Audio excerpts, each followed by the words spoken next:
আসসালামু আলাইকুম। Welcome to my channel. কেমন আছো সবাই? আজকে আমি রান্না করে দেখাবো বেগুন আলু রুই মাছের ঝোল। এর জন্য আমি যা করব, প্রথমে একটি তাওয়া বসিয়ে নিব। যেহেতু আমি নতুন রাঁধুনি, কড়াইতে ভাজতে গেলে মাছ ভেঙে যাবে। তেল তাওয়াতে তেল দিয়ে দিব, সাথে মাছগুলো হলুদ মরিচ দিয়ে মাখিয়ে নিব। এরপর গরম করে নিয়েছি তাওয়াটা, সেখানে সব মাছগুলো সাথে বেগুনগুলো ভেজে নেবো, এতে করে তরকারিটা খেতে ভালো লাগবে, স্বাদটা ভালো আসবে।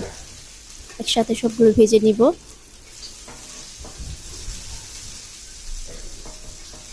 এরপরে ভাজা হয়ে গেলে নামিয়ে নিব।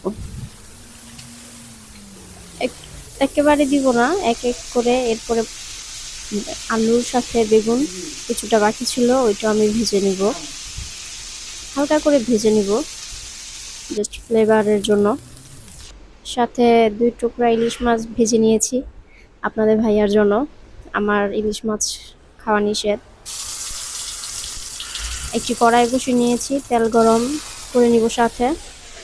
এরপর আমি রসুন, কাঁচামরিচ, পেঁয়াজ ব্লেন্ডারে ব্লেন্ড করে নিয়েছি। দিয়ে দিব 1 টেবিল চামচ আদা বাটা। এরপরে আদাটা একটু নাড়িয়ে চাড়িয়ে নিব, যেন কাঁচা গন্ধটা চলে যায়। দিয়ে দিব 1 টেবিল চামচ লবণ। পানি দিয়ে দিব যেন মশলাটা পুড়ে না যায় তেলে। 1.5 টেবিল চামচ মরিচের গুঁড়ো, 1 টেবিল চামচ হলুদের গুঁড়ো, 1 টেবিল চামচ জিরের গুঁড়ো, ভাজা জিরের গুঁড়ো যেটা। এরপরে সুন্দর করে মশলাটাকে আমি কষিয়ে নিব।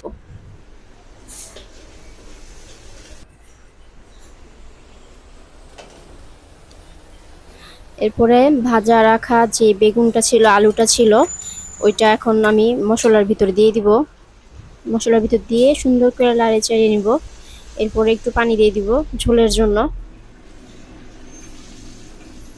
পরিমাণ মতো ঝোল দিয়ে দিব।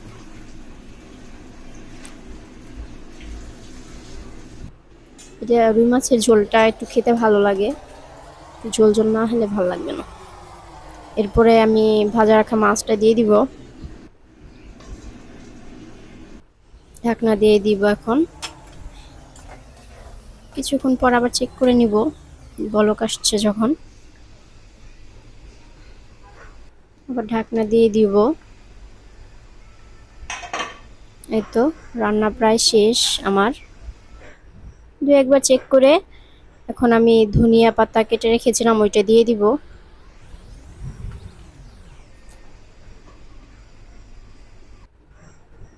ঢাকনা দিয়ে চুলার জালটা নিভিয়ে দিব। কিছুক্ষণ পর ঢাকনা দিয়ে দমে রেখে দিব। এই তো ফাইনাল লুক, দেখতে কি সুন্দর লাগছে, লোভনীয়।